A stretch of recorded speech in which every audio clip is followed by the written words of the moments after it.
বন্ধুরা, আপনারা কি জানেন যে কন্যা সন্তান কাদের বাড়িতে জন্ম নেয়?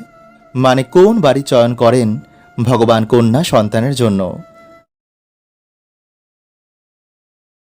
বন্ধুরা, আপনার কি অল্পতেই চোখে জল চলে আসে, বা অল্পতেই আপনি রেগে যান, বা কেউ রেগে গেলে পুরো বাড়ি চিৎকার করে মাত করে তোলেন, বা এমন কোনো মানুষকে আপনি জানেন যে অল্পতেই কেঁদে ফেলে? তাহলে আজকের এই ভিডিওটি আপনি পুরো অবশ্যই দেখুন, কারণ আজকের এই ভিডিওতে এমন কিছু গুরুত্বপূর্ণ বিষয় নিয়ে আলোচনা করব যা পুরুষ ও নারীর উভয়ের জানা উচিত। বন্ধুরা, এই সৃষ্টির নির্মাণ ভগবান একদিনেই করেছিলেন, কিন্তু নারী নির্মাণ করতে ব্রহ্মাজি 7 দিনেরও বেশি সময় লাগে। তো এই নারী সৃষ্টি কিভাবে হলো? কেন নারী সৃষ্টি করার সময় ব্রহ্মাজি ঘাবড়ে যায়? এমন কি হয়েছিল নারী সৃষ্টির সময়? আজকের এই ভিডিওতে বন্ধুরা আমরা বিস্তারপূর্বক জানব, তাই ভিডিওটা বন্ধুরা অবশ্যই পুরো দেখুন। তো নমস্কার বন্ধুরা, আমি রাজু, আর আমাদের চ্যানেলে আপনাদের স্বাগত। তার আগে বন্ধুরা ভিডিওটি একটি লাইক করে কমেন্টে হর হর মহাদেব ও জয় শ্রীকৃষ্ণ অবশ্যই লিখুন। বন্ধুরা, আপনারা সকলেই জানেন যে নারীদের বোঝা আমাদের কম্য নয়, কারণ যাকে ভগবানই বুঝতে পারেন না, তো আমরা তো কোথাকার কে? যদি নারী নিজে জেদে আটকে যায়, তো সারা দুনিয়া একদিকে আর নারী একদিকে। তাই নারী নির্মাণ করতে ব্রহ্মাজি 7 দিনেরও বেশি সময় লাগে, কিন্তু তাও তার রচনা পূর্ণ হয়নি। তখন ধৈর্য হারিয়ে দেবদূতেরা বলেন যে, হে ভগবান, আপনি অনন্ত ব্রহ্মাণ্ডের রচনা মাত্র কিছুক্ষণেই করেছিলেন, কিন্তু আপনি নারীর রচনা করতে এত সময় কেন লাগাচ্ছেন? তখন ব্রহ্মাজি বলেন, বৎস, এটি আমার এখনো পর্যন্ত সব থেকে গুরুত্বপূর্ণ ও চমৎকারী রচনা। এর জন্যই আমার এই রচনা করতে এত সময় লেগেছে। এই রচনা আমার এতটাই অদ্ভুত যে খারাপ থেকে খারাপ সময়েও নারীরা সবাইকে খুশি রাখতে পারে। সে পরিবারকে খারাপ সময়ে শক্তি প্রদান করে। সে একসাথে অনেক ধরনের কার্য একাই করতে পারে। ক্লান্ত হয়ে যাওয়ার পরেও সে পরিবারের সমস্ত দায়িত্ব, সন্তানের দেখাশোনা, স্বামীর খেয়াল, মাতা পিতার সেবা সব কিছু পালন করেন। আর আমাদের প্রত্যেকের মা এর উদাহরণ। অসুস্থ হয়ে গেলেও কখনো নিজের কথা ভাবে না। সেই করুণাময়ী মা যখন সন্তানের কোনো বিপদ দেখে, সে চণ্ডী রূপ, দুর্গা রূপ ধারণ করে। তখন সে কাউকে আর ভয় পায় না। এই কথা শুনে দেবতারা অবাক হয়ে যায়, আর ব্রহ্মাজিকে জিজ্ঞেস করেন, হে প্রভু, এত কাজ কি নারীরা মাত্র 2 হাতেই করবে? তখন ব্রহ্মাজি বলেন, হে বৎস, এটা ভুলো না যে নারী আমার সব থেকে গুরুত্বপূর্ণ রচনা। তার কাছে কোনো কাজই অসম্ভব নয়। তখন দেবতারা বলেন, প্রভু, নারীর চোখ দিয়ে জল পড়ছে কেন? তখন ব্রহ্মাজি বলেন যে এটা হচ্ছে নারীর সব থেকে বড় শক্তি, যা দিয়ে নারীরা সব কিছুই জয় করতে পারবে। নারীদের অশ্রু প্রেম ও করুণার প্রতীক। তখন দেবতারা বলেন, কি অদ্ভুত রচনা প্রভু আপনার, এর মধ্যে কোনো কিছুর কমতি নেই।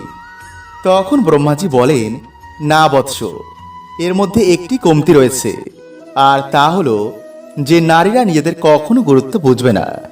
সে অন্যের মতন হওয়ার চেষ্টা করবে, আর তাই তার দুঃখের কারণ হবে। বন্ধুরা, হিন্দু ধর্মের নারীকে দেবীর অংশ মানা হয়। একজন নারী বাড়ির অন্নপূর্ণা ও সাক্ষাৎ মা লক্ষ্মীর অংশ হয়। নারী ছাড়া কোনো বাড়ি সম্পন্ন হয় না।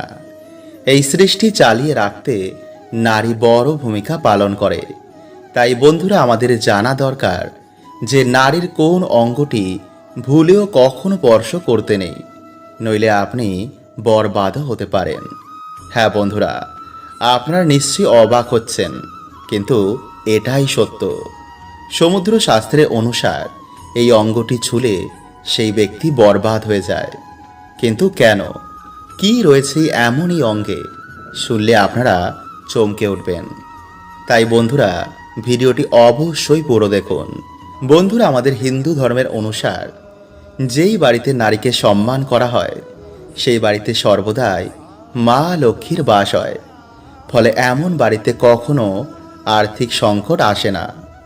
কিন্তু যেই বাড়িতে একজন নারী বিনা কারণেই চোখের জল ফেলে, সেই বাড়িতে কখনো মা লক্ষ্মীর বাস হয় না। ফলে আজ নয়তো কাল সেই বাড়িতে দুর্গতি লাগবেই। কিন্তু এটাও সত্য বন্ধুরা, যে সব মহিলারা গুণবান ও সৌভাগ্যবতী হয় না। যেমন এই সৃষ্টিতে পজিটিভ নেগেটিভ দুটোই রয়েছে, তেমনই সৃষ্টিতে ভালো মন্দ নারী পুরুষ উভয়ই রয়েছে। তাই যদি কোনো নারী বিনা কারণে কাউকে কাঁদায়, তো তাকেও কিন্তু এর ফল ভোগ করতে হবেই।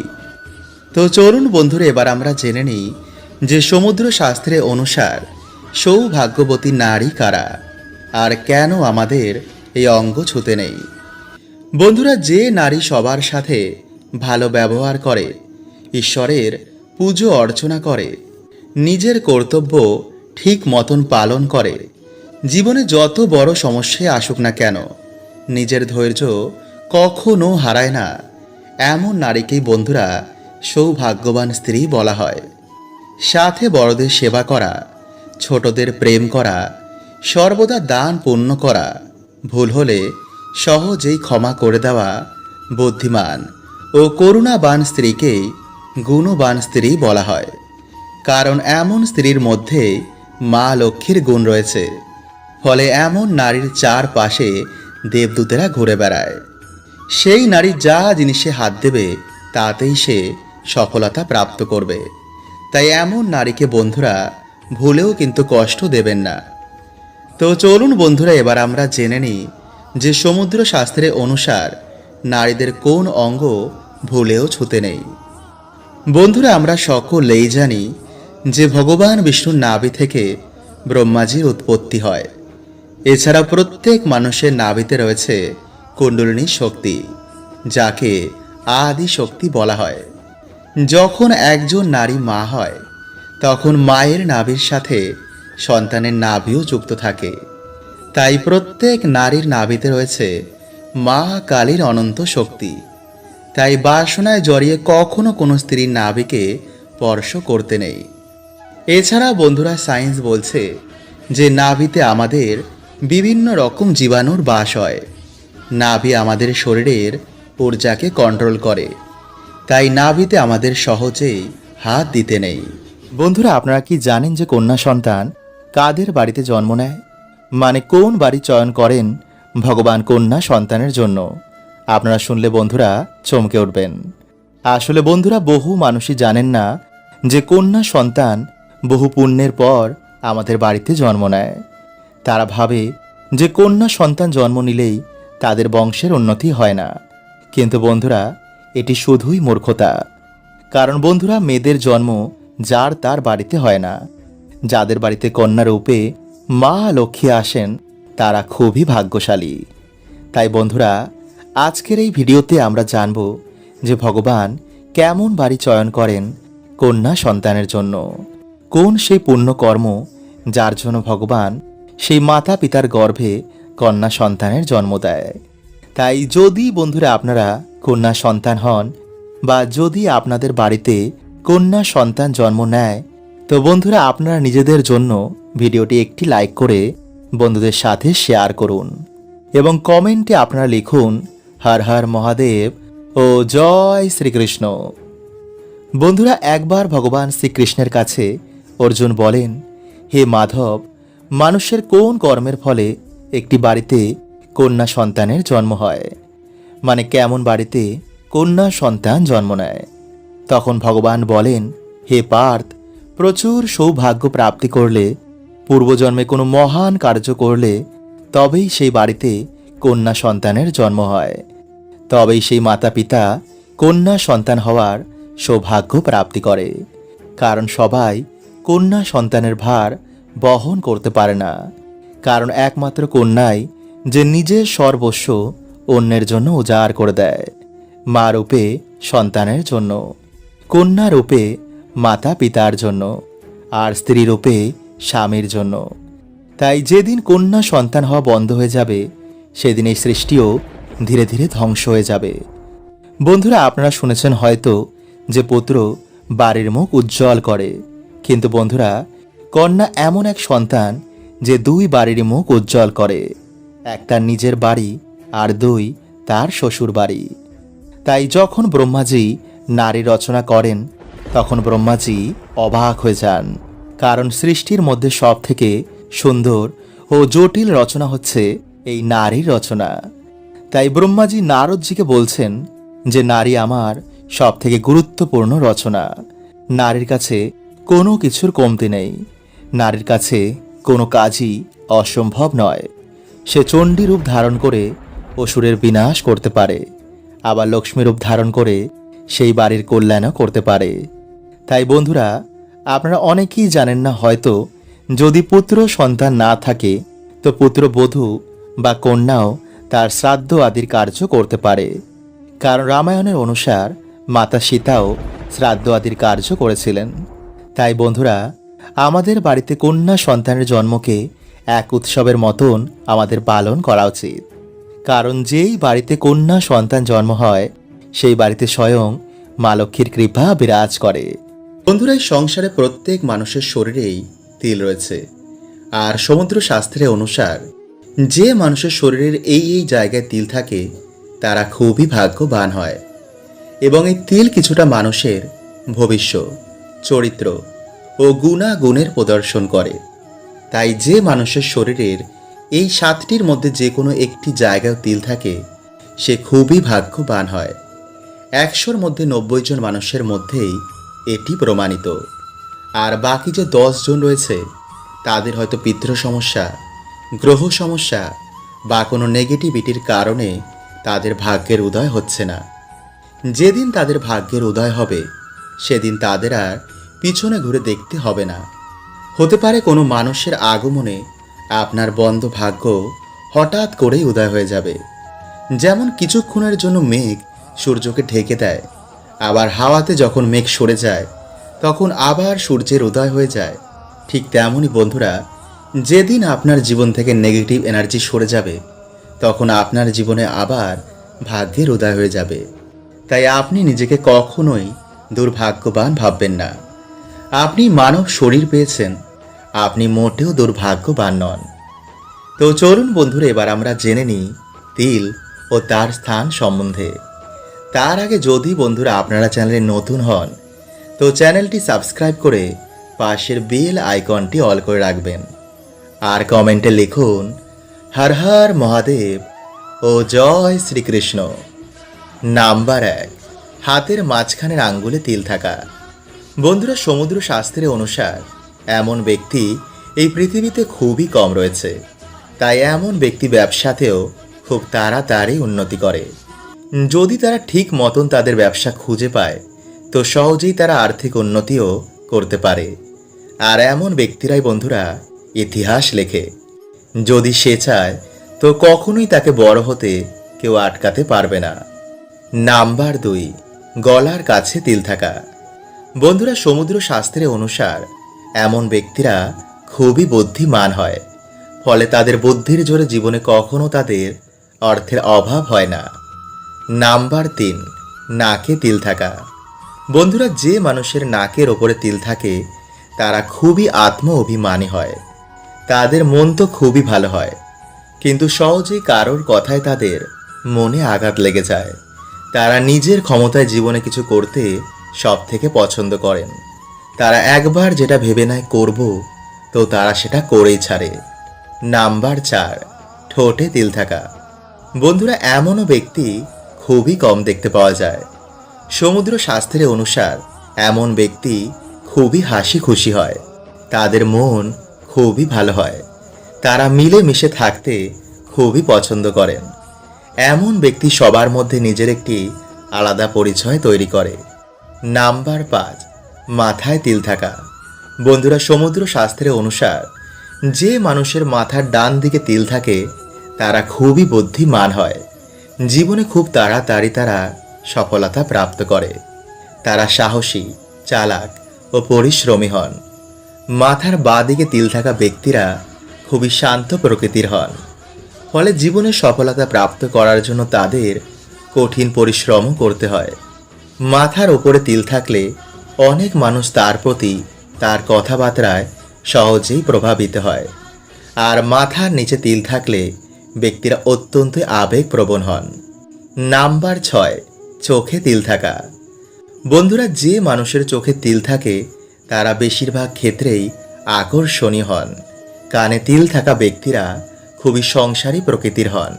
ফলে তারা তার স্ত্রী বা স্বামীর প্রতি কর্তব্য খুবই ভালোভাবে পালন করেন। গালে তিল থাকা ব্যক্তিরা অত্যন্ত মেধাবী ও বুদ্ধিমান হন, কিন্তু সহজেই তারা নিজের মেজাজ হারিয়ে ফেলেন। কপালের মাঝখানে তিল থাকলে সে খুবই ভালো জীবন সঙ্গিনী পায়। নাম্বার 7, পায়ের আঙ্গুলে তিল থাকা। বন্ধুরা, সমুদ্র শাস্ত্রের অনুসার এমন ব্যক্তিরা ঘুরতে ও মজা করতে খুবই পছন্দ করেন। ফলে তাদের হাতে টাকা পয়সাও বেশি থাকে না, কিন্তু তবুও তারা জীবনে মন প্রাণ খুলে বাঁচে। বন্ধুরা, আপনার কি অল্পতেই চোখে জল চলে আসে, বা আপনি অল্পতেই রেগে যান, বা রেগে গেলে আপনি বাচ্চাদের মতন চিৎকার করেন, বা এমন কোনো মানুষকে আপনি জানেন যে অল্পতেই কেঁদে ফেলে? তাহলে বন্ধুরা, আজকের এই ভিডিওটি শুধু আপনার জন্য। কারণ বন্ধুরা, আজকের এই ভিডিওতে আমরা জানব যে এমন মানুষদেরই বা কেন ঈশ্বর বেশি ভালোবাসেন, আর নারীরাই বা কেন অল্পতেই কেঁদে ফেলে। এই সকল প্রশ্নের উত্তর বন্ধুরা আমরা এই ভিডিওতে জানব। তাই চ্যানেলে বন্ধুরা নতুন হলে চ্যানেলটি সাবস্ক্রাইব করে পাশের বেল আইকনটি অল করে রাখুন, আর কমেন্টে লিখুন হর হর মহাদেব ও জয় শ্রীকৃষ্ণ। বন্ধুরা, যে মনুষ্য অল্পতেই কাঁদে বা চিৎকার করে তাদের সাধারণত মানুষেরাই ভুল বোঝে। কিন্তু যদি বন্ধুরা আপনারা এর পিছনে সত্য জানেন তো আপনারা চমকে উঠবেন। হ্যাঁ বন্ধুরা, এই সৃষ্টি চালিয়ে রাখার জন্য দুটি তত্ত্ব রয়েছে। এক পুরুষ তত্ত্ব, আর 2 হলো স্ত্রী তত্ত্ব। বন্ধুরা, এখানে কিন্তু আপনারা ভুল বুঝবেন না। আমি কোনো ছেলে বা মেয়ের কথা বলছি না, আমি বলছি পুরুষ তত্ত্ব বা স্ত্রী তত্ত্ব। এই পুরুষ তত্ত্ব হলো শিব, আর স্ত্রী তত্ত্ব হলো প্রকৃতি। এই 2 তত্ত্বের মিলনেই আমাদের জীবন তৈরি হয়। আপনি ছেলে হন বা মেয়ে, আপনার দেহে কিন্তু এই 2টি তত্ত্বই রয়েছে। শুধু পার্থক্য এটাই যে নারীর মধ্যে এই তত্ত্ব অধিক হয় আর পুরুষদের কম। কিন্তু কিছু কিছু ক্ষেত্রে বন্ধুরা এর পার্থক্য দেখতে পাওয়া যায়। বন্ধুরা, এই সৃষ্টির ভারসাম্য বজায় রাখার জন্য ভগবান নারীদের মা হওয়ার বরদান দিয়েছেন, আর এর জন্যই বন্ধুরা নারীদের মধ্যে স্ত্রীতত্ত্ব বেশি হয়। বন্ধুরা, আমরা সকলেই জানি যে হিন্দু ধর্মের নারীকে মা লক্ষ্মীর অংশ মানা হয়। একজন নারী পুরো পরিবারের শিকড় হয়, আর পুরুষ হলো সেই পরিবারের ছায়া। প্রত্যেক বাবা তার সন্তানদের, তার পরিবারকে বাইরে সকল ঝড় ঝাপটা থেকে আগলে রাখেন, আর মা সমস্ত পরিবারকে শক্তি প্রদান করেন। প্রেম দিয়ে পুরো পরিবারকে একসাথে বেঁধে রাখেন। আর এই গুণটি হলো বন্ধুরা স্ত্রী তত্ত্বের।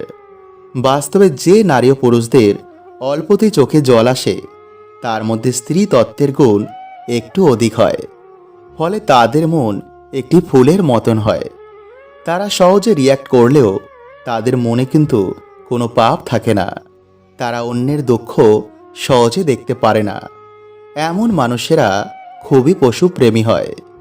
এমন মানুষের মনে কোনো ছল চাতুরি থাকে না। যা কিছু হয় তারা সামনাসামনি চিল্লে বা কেঁদে মন হালকা করে ফেলে। কিন্তু দুঃখের বিষয় হলো বন্ধুরা যে এমন মানুষেরা নিজের মনের ভাব অন্যকে বুঝিয়ে বলতে পারে না। ফলে তাদের মধ্যে জমে থাকা অভিমান তারা চিল্লে বা কেঁদে বার করে দেন। তাই বন্ধুরা, এমন মানুষের মনের কথা বুঝে তাদের সাথেও আমাদের ভালো ব্যবহার করা উচিত। তো চলুন বন্ধুরা, এবার আমরা জেনে নিই যে এমন মানুষদেরই বা কেন ঈশ্বর বেশি ভালোবাসেন। বন্ধুরা, বর্তমানে কলিযুগে মানুষের মুখে কিছু এক ও মনে কিছু এক হয়। যারা দেখবেন সবকিছু গুছিয়ে আপনার কাছে ভালো হওয়ার চেষ্টা করে, বাস্তবে তারাই মুখোশের আড়ালে নিজেকে লুকিয়ে রাখে। আর এমন মানুষকে আপনি বিশ্বাস করে ভবিষ্যতে গিয়ে ঠকেন। কিন্তু যে মানুষটি আপনার কাছে নিজেকে কখনো ভালো দেখানোর চেষ্টা করে না, সে যেমন তেমনই থাকে। বাস্তবে তার মনে বন্ধুরা খুবই পবিত্র হয়। হয়তো সকলে তাকে ভুল বোঝে, কিন্তু ঈশ্বরের কাছে এমন মানুষ খুবই প্রিয় হয়। তাই বন্ধুরা, আপনাকে বিচার করার অধিকার কিন্তু কারণ নেই, শুধু একমাত্র ঈশ্বর ছাড়া। তাই যদি বন্ধুরা আপনাদের ভিডিওটি ভালো লাগে তো অবশ্যই বন্ধুদের সাথে শেয়ার করতে একদম ভুলবেন না। আর চ্যানেলটি সাবস্ক্রাইব করে পাশের বেল আইকনটি অল করে রাখুন। হরে কৃষ্ণা। ওম নমঃ শিবায়।